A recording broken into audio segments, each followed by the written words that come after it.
नमस्कार बच्चों। आज हम इंग्लिश ग्रामर में देखेंगे आर्टिकल के बारे में। आर्टिकल होता क्या है?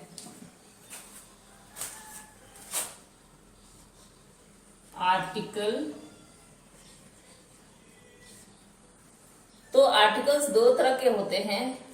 एक तो है इनडेफिनिट आर्टिकल्स और दूसरा है डेफिनिट आर्टिकल्स। आर्टिकल के कितने टाइप्स हुए? Two types.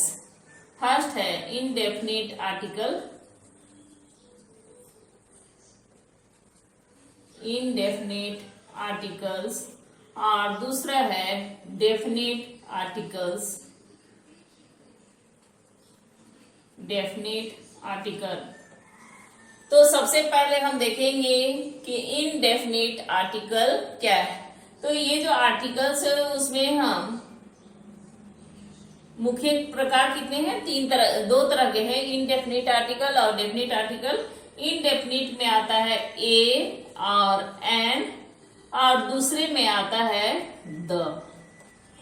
तो एक एक करके हम देखेंगे ए का प्रयोग कहाँ होता है, एन का प्रयोग कहाँ होता है और द का प्रयोग कहाँ होता है। तो आप जानते हैं कि इंग्लिश अल्फाबेट में कितने लेटर हैं? 26 letters in English alphabet. English alphabet तो इंग्लिश अल्फाबेट कितने हैं? 26। उसमें से 5 भावेल है। भावेल कितने हैं? 5 भावेल हैं। 5 कौन कौन है? ए, ई, आई, ओ, यू। और बच गए कितने? 21। तो 21 हो गए कंसोनेंट्स, कंसोनेंट्स 21 कंसोनेंट्स। तो 5 भावेल हैं और 21 है कंसोनेंट्स। तो जो वर्ड भावेल से स्टार्ट होता है उसके आगे हम किस आर्टिकल का प्रयोग करते हैं? एन का प्रयोग करते हैं। जैसे उदाहरण के लिए हम देखेंगे अम्ब्रेला। अम्ब्रेला तो अम्ब्रेला में फर्स्ट लेटर क्या हुआ? यू, यानी वो किसमें आया? भावेल में आया। तो इसके आगे हम क्या पढ़ेंगे? An umbrella. Egg, an egg. Pen, a pen. तो यहां पर हम 3 उदाहरण देखें, अम्ब्रेला, एग, पेन। तो ये सब क्या है? काउंटेबल है, जिसकी गिनती हम कर सकते हैं। तो जिसको हम गिन सकते हैं उसके सामने ए और एन का प्रयोग करते हैं। आप थोड़ा सा डिटेल में देखेंगे हम एन का प्रयोग कहाँ कहाँ होगा। तो सबसे पहले हम देखेंगे यूज ऑफ एन। तो जैसा कि अभी थोड़ी देर पहले हमने कहा कि vowel A, E, I, O, you, ये जो 5 अल्फाबेट है इनसे शुरू होने वाले वर्ड में प्राय हम क्या प्रयोग करते हैं? एन का प्रयोग करते हैं। जैसे हमने देखा an umbrella, an umbrella, an egg, an aeroplane,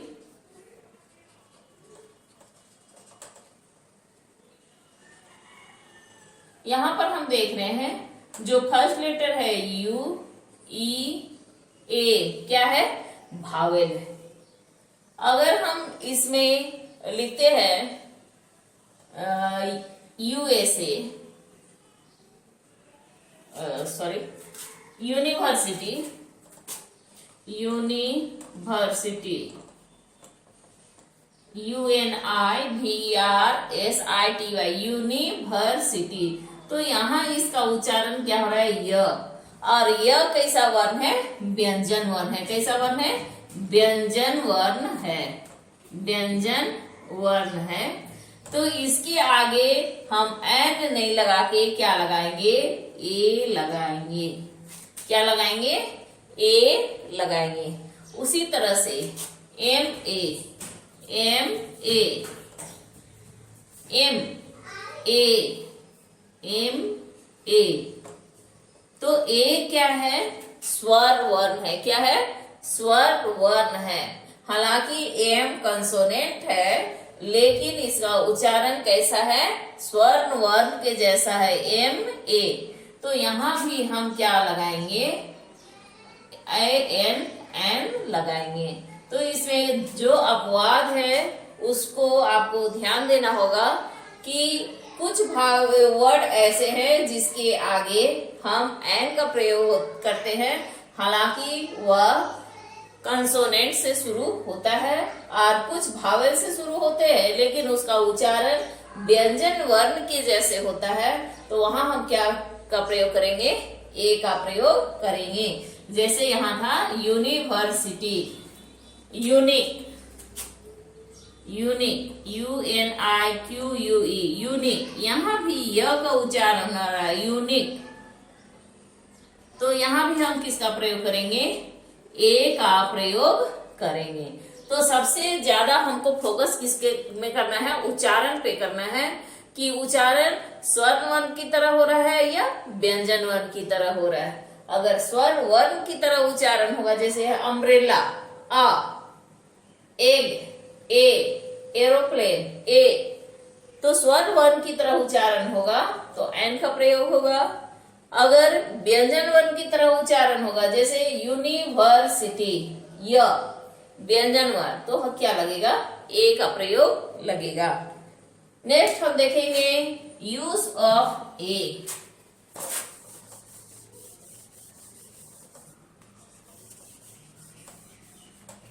use of a. A का प्रयोग हम कहाँ करेंगे? तो जो भावेल है, 5 भावेल है, ए, ई, आई, ओ, यू, इनको छोड़कर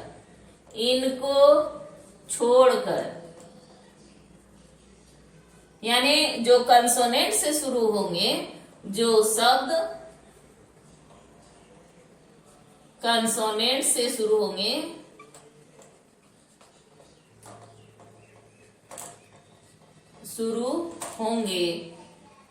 उसमें हम किसका प्रयोग करेंगे? ए का प्रयोग करेंगे। जैसे डैश, पेन, तो क्या हो जाएगा? A pen. Dash, book, a book. Dash, university, university. ये अपवाद है। यहाँ पर शब्द हालांकि शुरू हुआ है किसे? भावेल से, यू से, लेकिन इसका उच्चारण य की तरह हो रहा है, इसलिए यहाँ भी हम किसका प्रयोग करेंगे? ए का प्रयोग करेंगे। नेक्स्ट जो सबसे इंपॉर्टेंट है वो है द। द का प्रयोग हम कहाँ पर करेंगे और कहाँ नहीं करेंगे? तो सबसे पहले हम देखेंगे द का प्रयोग। Use of the. द का प्रयोग हम कहाँ कहाँ करेंगे? तो सबसे पहला है रिवर का नाम। रिवर यानी नदी। कोई भी नदी है उसके नाम के आगे हम किसका प्रयोग करेंगे? द का प्रयोग करेंगे। जैसे गंगा, गंगा एक नदी है तो हम क्या बोलेंगे? द गंगा। क्या बोलेंगे? द गंगा। उसी तरह से यमुना, यमुना, तो यहां भी हम किसका प्रयोग करेंगे? द का प्रयोग करेंगे। कहने का अर्थ है कि नदियों के नाम के आगे हम किसका प्रयोग करेंगे? द का प्रयोग करेंगे। दूसरा है सी यानी समुद्र। समुद्र के नाम के आगे भी हम द का प्रयोग करेंगे। ओशन, महासागर, ये था सागर और ये है महासागर, महासागर। तो इसके नाम के आगे भी हम किसका प्रयोग करेंगे? द का प्रयोग करेंगे। जैसे the Indian ocean, Indian ocean, the Pacific ocean, Pacific ocean. आगे हम देखेंगे न्यूज़पेपर, न्यूज़पेपर। तो जितने भी न्यूज़पेपर है उसके नाम के आगे भी हम द का प्रयोग करेंगे। जैसे the Times of India, Times of India, the Prabhat Khabar, Prabhat खबर। तो न्यूज़पेपर के नाम के आगे भी हम किसका प्रयोग करेंगे? द का प्रयोग करेंगे। आगे हम देखेंगे कुछ फेमस बिल्डिंग है, फेमस बिल्डिंग। कुछ फेमस बिल्डिंग है जैसे रेड फोर्ट, लाल किला, उसके नाम के आगे भी हम किसका करेंगे प्रयोग? द का प्रयोग करेंगे। Taj Mahal, the Taj Mahal, the Taj Mahal, the red fort, the red fort.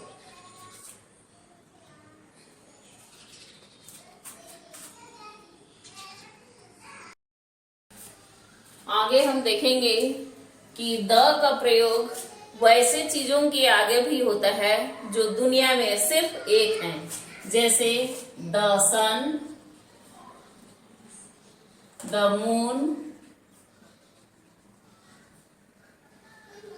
तो दुनिया में जो अजूबा है, सिंगल है, उसके नाम के आगे भी हम क्या करते हैं?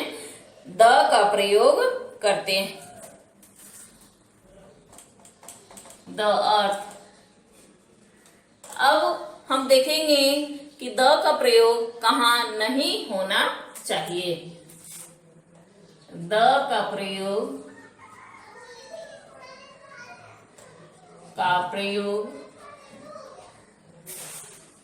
कहाँ नहीं करेंगे, कहाँ नहीं करना चाहिए। द का प्रयोग कहाँ नहीं करना चाहिए। तो कोई भी कंट्री के नाम के आगे, कंट्री यानी देश के नाम के आगे, देश के नाम के पहले हम द का प्रयोग नहीं करते हैं। द का प्रयोग नहीं करते।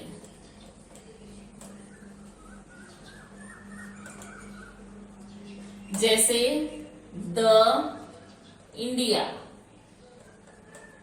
इंडिया क्या है? एक देश है, उसके आगे हम द का प्रयोग नहीं करेंगे। क्या लिखेंगे? सिर्फ इंडिया। उसी तरह से यूएसए, यूएसए के आगे हम द का प्रयोग करेंगे क्योंकि यह देशों का समूह है। यूएसए क्या है? United states of America. ये कई देशों का समूह है, इसीलिए इसके नाम के आगे द का प्रयोग करेंगे क्योंकि यह कई देशों का समूह है।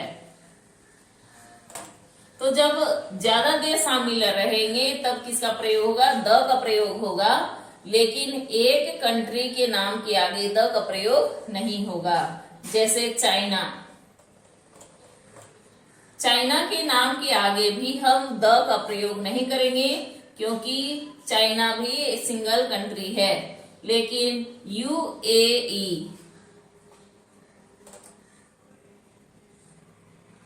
इसके आगे हम द का प्रयोग करेंगे।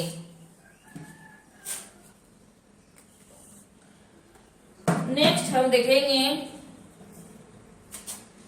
सिटी का नाम, सिटी यानी शहर, शहर के नाम के पहले द का प्रयोग नहीं होगा।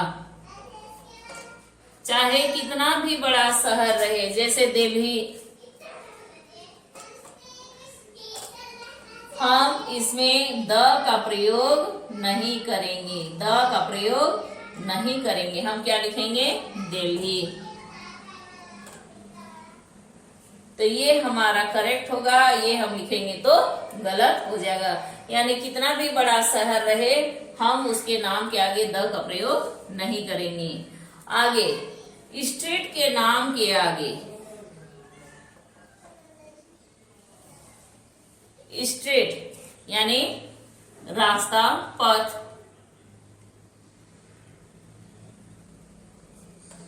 गली या पथ के आगे हम द का प्रयोग नहीं करेंगे। जैसे NH33, तो इसके आगे हम द का प्रयोग नहीं करेंगे। हम सिर्फ क्या लिखेंगे? NH33 लिखेंगे। उसी तरह से लैंग्वेज, लैंग्वेज यानी भाषा, किसी भी भाषा के नाम के आगे हम द का प्रयोग नहीं करेंगे। जैसे द हिंदी, हम द नहीं करेंगे, क्या लिखेंगे? सिर्फ हिंदी। उसी तरह से द इंग्लिश नहीं बोलेंगे, क्या बोलेंगे? सिर्फ इंग्लिश। उसी तरह से लास्ट हमारा है नाम, किसी भी नाम के आगे में द का प्रयोग नहीं करेंगे। जैसे अगर नाम आपका काजल है तो हम द काजल नहीं कहेंगे, द का प्रयोग नहीं करेंगे, सिर्फ क्या लिखेंगे? काजल। रवि है तो रवि, द का हम प्रयोग नहीं करेंगे। तो हमने क्या क्या देखा, कहाँ कहाँ हम द का प्रयोग नहीं करेंगे। कोई भी कंट्री के नाम के आगे हम द का प्रयोग नहीं करेंगे। जैसे द इंडिया नहीं लिख करके हम सिर्फ क्या लिखेंगे? इंडिया।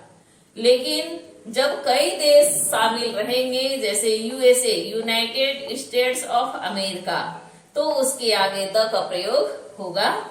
चाइना सिंगल कंट्री है, उसके नाम के आगे भी द का प्रयोग नहीं होगा। दूसरा हमने देखा सिटी यानी शहर के नाम के पहले द का प्रयोग नहीं होगा। जैसे द दिल्ली, हम द लगाते हैं तो ये गलत होगा, हमको क्या लिखना है? सिर्फ दिल्ली।